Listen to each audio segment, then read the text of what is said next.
Currently, some 100,000 young New Yorkers have their cards blocked, and that's because when patrons accrue $15 or more in fines, their library temporarily suspends borrowing privileges until those fines are paid.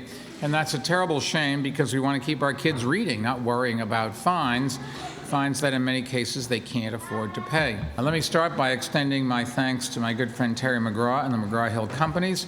I've always said that giving back is one of the most important things we can do in our lives.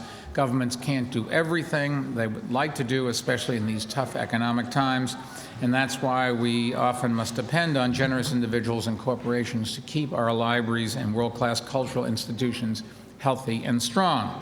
McGraw-Hill clearly understands this, and as one of our great New York corporate citizens, McGraw-Hill is making a wonderful investment in the future of our children in our city. This is one more example in this administration of how a public sector, a private sector, and a nonprofit sector can actually come together and find really meaningful things to do to be very, very helpful. I thank the mayor for his leadership in that. And let's never forget, as we all know and heard so many times, the quote by Thomas Jefferson, that information is the currency of any democracy, and especially the greatest one on the face of the earth right here. Thank you all very much, and thank you, Mayor, and thank you, Tony.